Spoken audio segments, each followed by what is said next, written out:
اس قصے کو آخر تک ضرور سنیے گا تاکہ آپ کو قصہ سمجھ آ سکے۔ مدینہ منورہ کے مضافات میں ایک جامعہ مسجد کے خطیب کی ایک خوبصورت بیٹی تھی جو جامعہ میں پڑھتی تھی۔ ایک دن وہ جامعہ سے واپس گھر آئی۔ گاڑی سے اترتے وقت ایک لڑکے نے اس کا چہرہ دیکھ لیا۔ لڑکی بہت حسین و جمیل تھی۔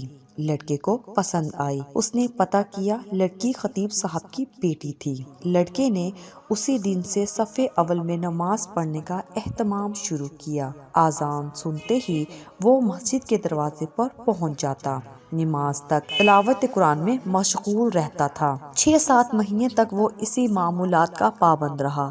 اس کے بعد اس نے والد سے شادی کی خواہش کا اظہار کیا۔ والد نے کہا ٹھیک ہے، دیکھ لیں گے مناسب رشتہ۔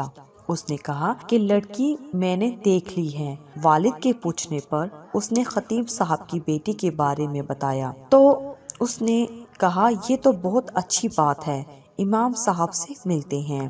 امائی دین محلہ کے ساتھ امام صاحب کی خدمت میں حاضر ہوئے۔ امام نے لڑکے کے بارے میں پوچھا، انہوں نے اسی لڑکے کی طرف اشارہ کیا۔ خطیب نے لڑکے کی دینداری کو دیکھ کر رشتہ لڑکی سے مشورہ کرنے اور رضامندی ظاہر کرنے پر قبول کیا۔ چنانچہ رشتہ طے ہوا۔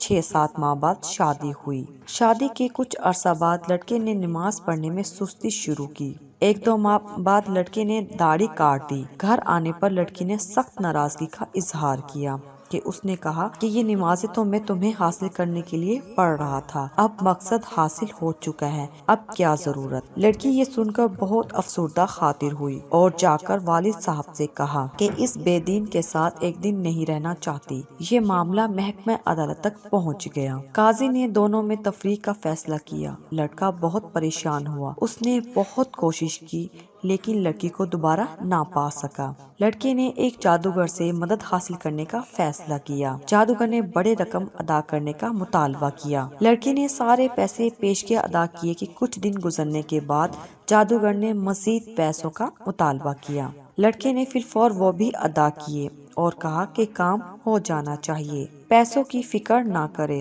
1 ماہ بعد جادوگر نے لڑکے کو بتایا، آ جاؤ اپنے پیسے لے جا، تمہارا کام کسی صورت میں ممکن نہیں ہے۔ جب وہ لڑکا جادوگر کے کمرے میں پہنچا تو جادوگر ایک بڑا چاقو ہاتھ میں لیے کھڑا ہے۔ لڑکے نے حیرت زدہ انداز میں پوچھا، یہ کیا کر رہے ہو؟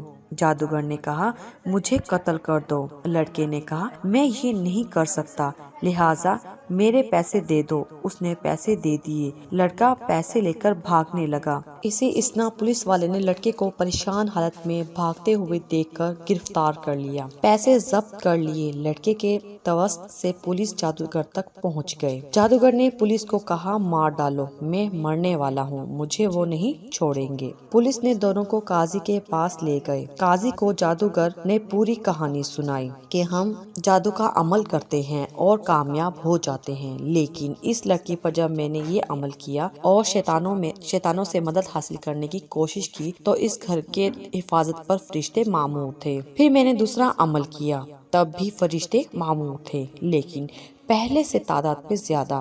اس کے بعد میں نے رئیس الشیاطین سے مدد لینے کی کوشش کی۔ اس بار جب وہ گھر کے پاس گئے تو وہاں جبرائیل امین کھڑے تھے۔ اس دن کے بعد سے اب مجھے وہ شیطانی گروہ مارنے پر تلے ہیں۔ قاضی حیران ہوا۔ اس نے خطیب صاحب کو بلایا۔